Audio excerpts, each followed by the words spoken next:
Mike, the recent Supreme Court of Canada decision has affected the school funding issue here in British Columbia. Could you explain to us how the two interact?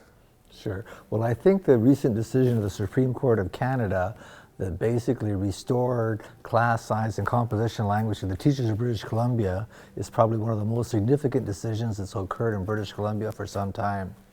As you know, in 2002, the teacher collective agreement protected class sizes and they protected specialist teachers. So we had a certain number of counselors, teacher librarians, limits on the number of special needs students in any classroom, and those were all stripped away when the Premier was the education minister. Since that time, we've had higher class sizes and reduced services and teacher layoffs.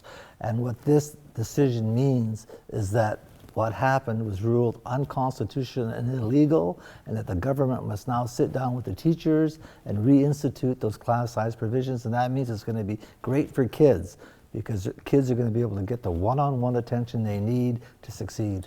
What's a reasonable time frame for getting things to where the Supreme Court says they need to be? Well, I think it should happen tomorrow, because we've had a generation of kids that's lost out on educational opportunities, and that's a very unfortunate situation. The reality is we're in the middle of a school year right now. From my point of view, as a former trustee, I would be saying we should be able to start introducing some of it in January. There's no reason we couldn't introduce counselors back into the system, teacher librarians, specialist teachers, and then do the class size additions in September. So I would hope we could have a phased process, but by September 2017, the whole thing should be implemented. But I think get going on it sooner than later, because the more we introduce more teachers into the system, the better success rates for kids.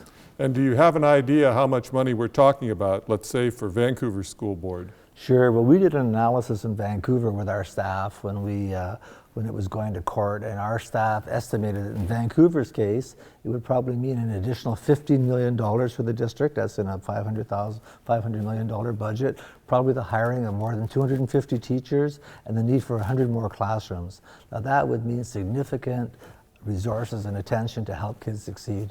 And how does this compare to the way schools were funded, say, in 2000 or 2001, before the court case began to be argued? Well, there's two issues. There's, the class size and composition language drove funding, because if we had to have a certain number of teachers, the government had to provide the funding.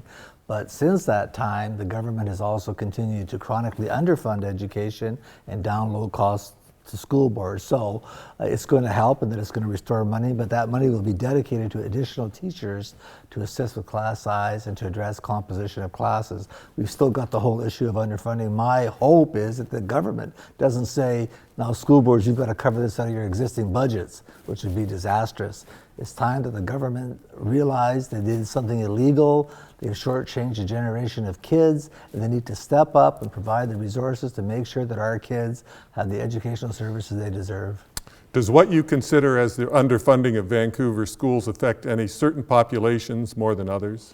Well, very much so. As you know, a city like Vancouver's got a very diverse population. We've got 20% of our kids are vulnerable kids, and these are kids that really need additional support to succeed. We're very proud of our early intervention programs, our programs to support Aboriginal learners, support to special needs students, and what we want to be able to do is focus additional resources, because in the end, if you don't pay now, you pay a lot more later. So we are looking forward to getting those funds so that we can continue to help our vulnerable kids succeed.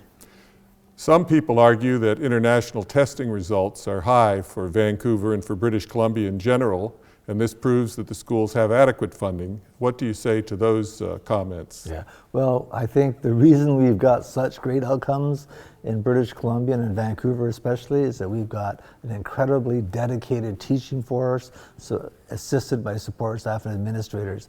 And those teachers have been rolling up their sleeves in spite of underfunding to make sure they meet the needs of kids. As you know, you're an educator, I'm an educator. The reason we come to the profession is because it's a noble profession and we want to make a difference. And teachers will go as far as they have to go to make sure kids succeed. But you can only do that for so long, and my fear is that we have a world-class system, but it's at risk because of chronic underfunding. And I visit schools regularly, and I see the pressure that our teachers are under and our support staff, and we can do better. And we deserve And we need to support our dedicated and committed teachers. But that's why we've got the results, because we've got a committed and dedicated teaching staff, and they deserve more support. Do you have any thoughts on the formula through which the schools are funded? For example, we've evolved to funding each regular education student the same all around the province. That doesn't account for the cost of delivering services being more in some places than others, for example. So have you given any consideration to changes in the formula that's used to fund the schools? Yeah. Well, I think the funding formula could always be reviewed and updated to make sure it's consistent, but what's more important is the amount of funding. And so to me, I find a lot of government people say, well, we'll review the funding. Well, I want to review the formula, but what we need to address is the adequacy of funding. As you know, British Columbia, with the best economy in the country, a prosperity fund and a surplus, is the second lowest per pupil funding in Canada. That's because of a priority decision of this government. So by all means, review the funding formula, but more importantly, make sure we have adequate, stable, and predictable funding to deal with our short-term problem right now. There's longer-term problems which can be addressed through things like a Royal Commission on Education, but at this point in time, we need to make sure we have adequate, stable, and predictable funding so that we're at the top of Canada, not the second lowest. Have you looked at the CCPA data that says that the percentage of GDP going to education in the province is much lower by billions of dollars than it would have been had we continued with the ratio we were spending at the beginning of the millennium? Yeah, well, I think that data by the CCPA is a real good testament to the underfunding of education by the provincial government. The percentage of money being spent in education as part of the provincial budget has gone down, and that's been a deliberate decision by the BC Liberal government. And what we need is a government that believes education is an investment, and that they will make sure that we strive to increase the percentage of funding going to education, not reducing it, and the CCPA data backs that up. Do you think there's some unique mission public schools have that private schools do not address, that we need to be so concerned about public schools, or that we could just see a gradual evolution to vouchers and people taking school funding to the institution of their choice? Yeah. Well, this is a very fundamental question, Paul. In my view, public education is one of the foundations of our democracy. I tell my own story. You know, my parents were born in southern Italy. I was born there also. My mom had a grade 2 education. My dad had a grade 3 education. We came here because of an opportunity for education. And my parents always encouraged me to take advantage of education.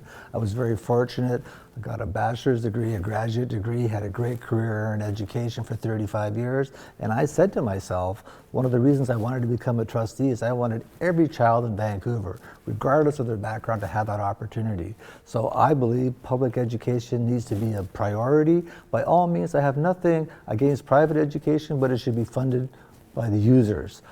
You know, I use the analogy of I go work out at the Kitsilano Community Center in my neighborhood.